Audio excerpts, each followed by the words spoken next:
All right, settle in, darlings, because someone is finally ready to pull back the velvet curtain on the absolute circus that is the British monarchy. Today, we're not just delving deep, we're practically scuba diving into the murky waters of Kensington Palace, where William and Kate, bless their ambitious little hearts, are reportedly navigating their intricate path to the top. Imagine the frantic scurrying behind those ancient, revered walls. Clearly, significant plans are being meticulously laid, strategies devised, and foundations reinforced for what they hope will be a defining era. We all know what that means: more endless photo ops and less actual work.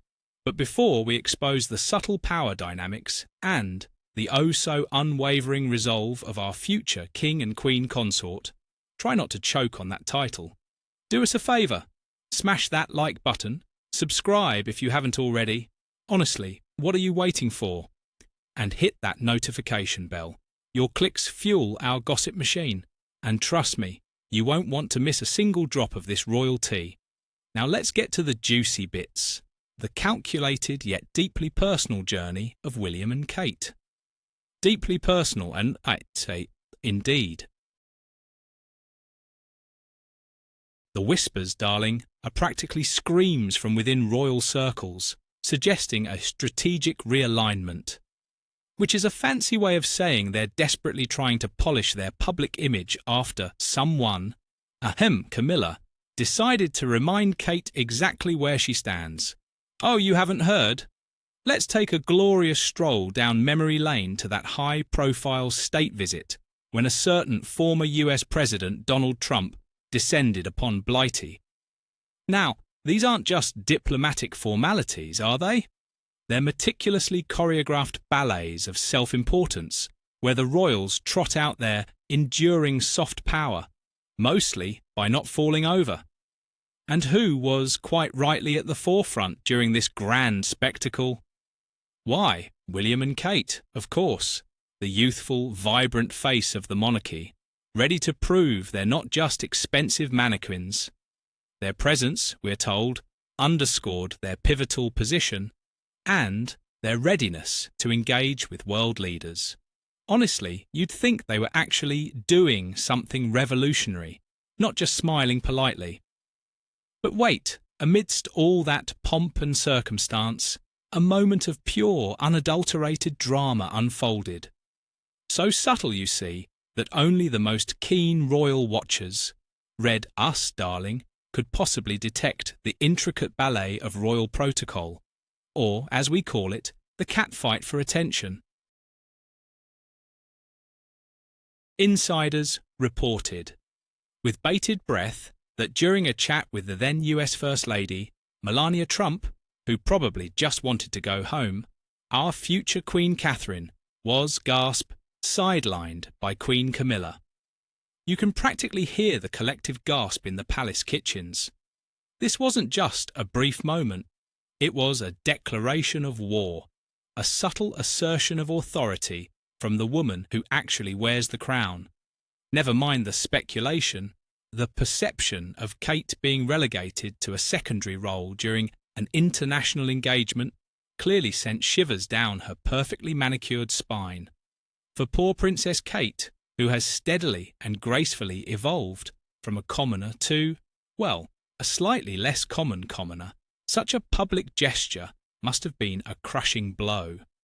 A reminder that even as a future queen, the dynamics within the family mean she's still just the warm-up act. But fear not, for this incident, along with other challenges, cue dramatic music, apparently only strengthened her determination and sharpened her focus. Oh, the resilience! Honestly, it's like a motivational poster in a dentist's waiting room. And then, dear readers, the revelation. An insider, who clearly just wanted to get into Closer magazine, dropped a bombshell. Kate isn't just supporting William, she's shaping him. Imagine the poor man, a lump of royal clay, just waiting for Kate to sculpt him into a proper king. This, we're told, is profoundly significant. A partnership of equals, where Kate is an active, influential architect of William's journey.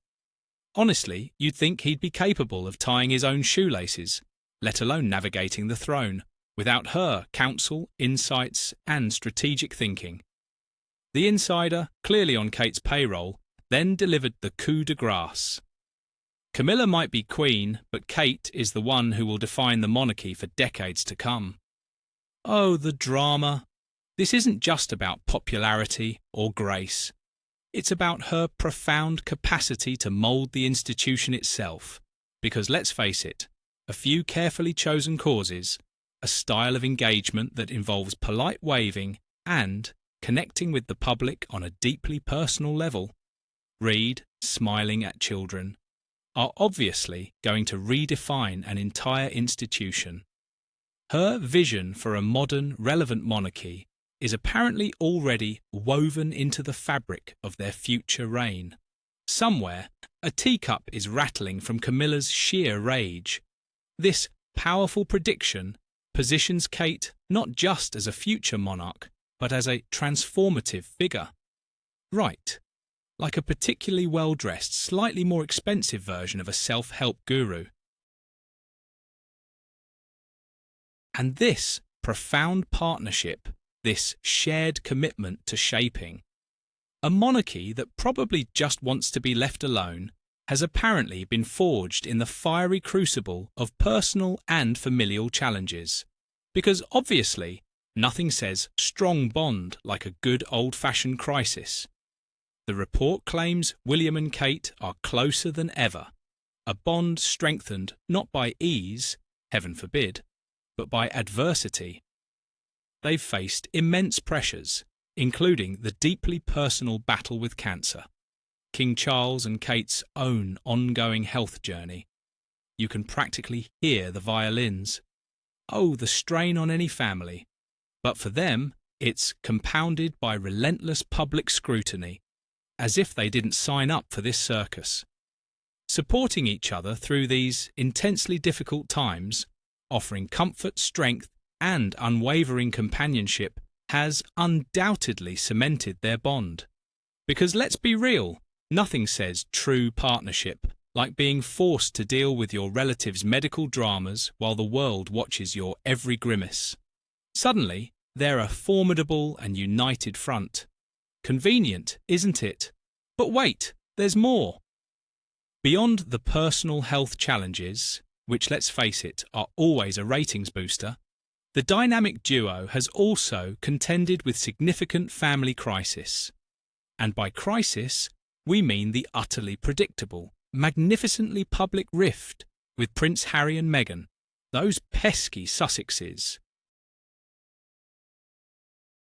Oh, the ongoing narrative of separation, the differing visions for royal life. One wants to be a working royal, the other wants to be a Hollywood B-lister. And the public airing of grievances. Honestly, it's better than any soap opera. Navigating these turbulent waters, maintaining their focus on duty, read, keeping their chins up for the cameras, amidst the emotional turmoil, has, naturally, drawn William and Kate closer. Because nothing says shared values like uniting against a common enemy, does it? And then, the ultimate tragedy. The poignant loss of Prince Harry.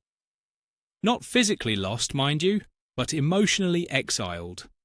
The once unbreakable Fab Four, a marketing term that clearly aged like milk, has splintered, leaving a void.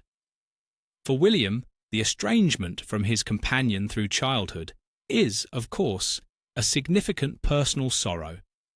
And Kate, who was once very close to Harry, you can almost hear her sighing dramatically, has undoubtedly felt this absence, this collective experience of loss. The horror has reportedly served to further solidify the alliance between William and Kate. So, thanks, Harry and Meghan, for bringing them closer. Every cloud a silver lining for the future king and queen, eh? And then the insider, who, let's be real, probably has a direct line to William's PR team, dropped the real bombshell. The whales are equally clear on where loyalty lies. Translation: if you're not with us, you're against us, darling. There's no path back for the Sussexes where William is concerned. Ouch! Imagine that text message. This stark and uncompromising declaration paints a picture of a monarchy built on absolute loyalty and a singular unified vision. Because obviously, personal affection is completely irrelevant when you're busy running a multi-billion-dollar brand.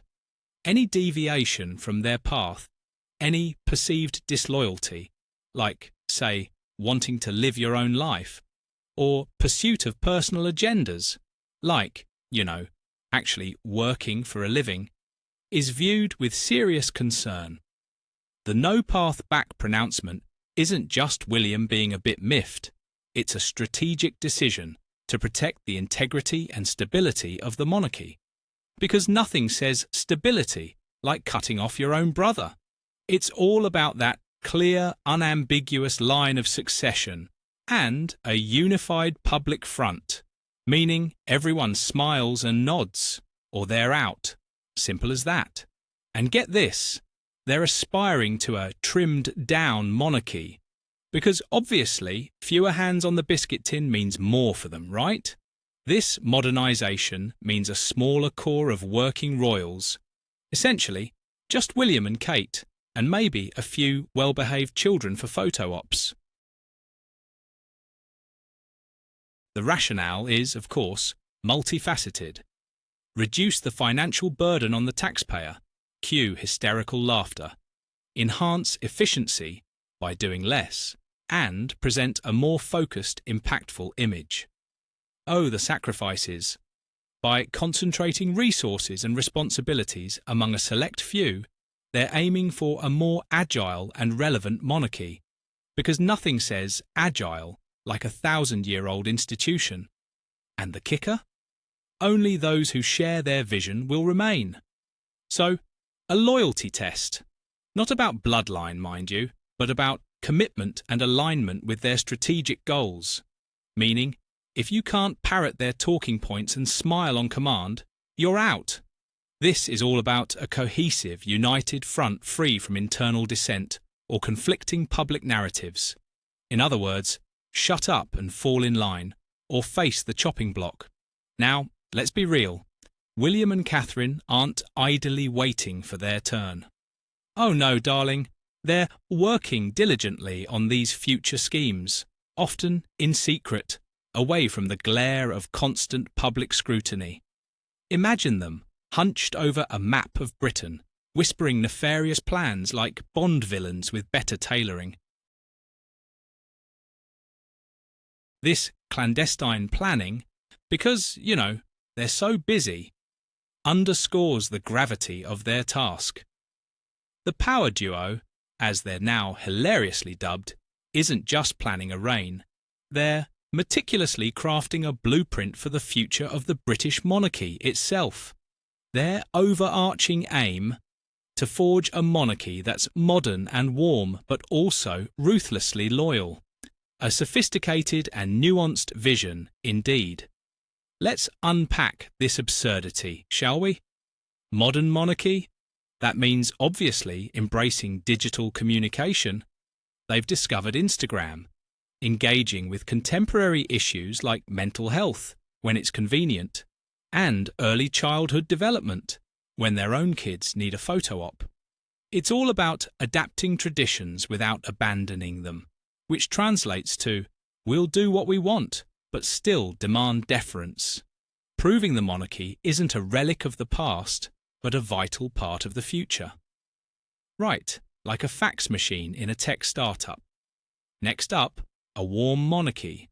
Oh, bless their hearts. This means approachability, empathy, and a genuine connection with the public.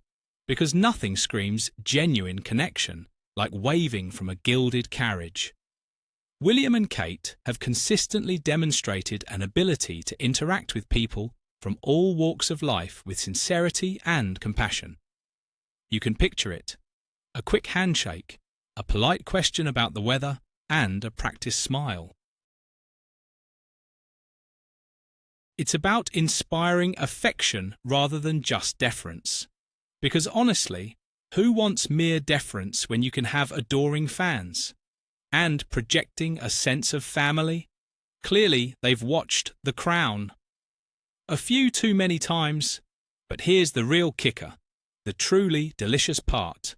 A ruthlessly loyal monarchy. Ruthlessly. Isn't that just charming? It means uncompromising dedication, a firm stance against anything that could undermine the institution's stability, like, say, a tell-all memoir, and an expectation of absolute fidelity. This isn't just personal loyalty, you understand. It's institutional. So, if you're not willing to sacrifice your firstborn for the long-term health and reputation of the monarchy, you're clearly not cut out for the job. Difficult decisions, setting firm boundaries. It's all just code for our way or the highway. They're upholding centuries of tradition while simultaneously moving forward, like a particularly stubborn donkey with a smartphone. These secret schemes are, naturally, multifaceted, covering everything from reviewing royal patronages, culling the dead weight obviously, to streamlining operational structures, less paperwork for them, and, of course, carefully preparing their own children, George, Charlotte and Louis, for their future roles as royal props. They're undoubtedly strategizing how to balance public duties with private family life. Translation: how to maximize photo ops while minimizing actual work, and how to best utilize their platforms for charitable endeavors. Read, which charities will make them look best. The goal? To project an image of a stable, dedicated and forward-looking monarchy. Because honestly, who cares about the truth when you have a good PR strategy? The implications are profound, you see. William and Kate aren't just inheriting a crown, they're actively shaping the very nature of the institution. Their reign, we're promised, will be one of intentionality, strategic vision, and an unwavering commitment. A monarchy that's modern and deeply rooted in tradition. Pick a lane, darlings. Approachable yet commanding respect, a true tightrope walk, and unified by an unshakable loyalty to the crown. As long as that loyalty is directed squarely at them, of course. So there you have it, loyal subjects. The narrative unfolding around William and Kate is one of profound transformation and strategic preparation. From the subtle challenges, Camilla's death stare, to the deeply personal trials, Harry running off to America, every little hiccup has apparently honed their resolve and clarified their vision. They're not just destined to lead.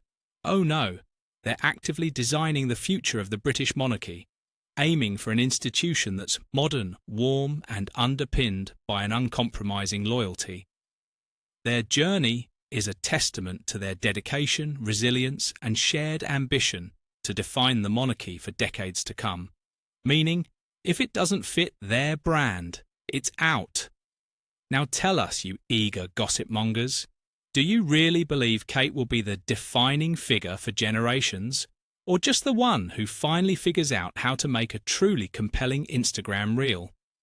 How do you interpret their vision for a trimmed down and ruthlessly loyal institution? Share your opinions, insights, and predictions in the comments below. We live for your outrage. Don't forget to like, subscribe, and hit that bell for more exclusive royal content. Because honestly, who needs actual news when you have this much drama? Thanks for watching, and we'll see you next time for another deep dive into the absurdity of royalty.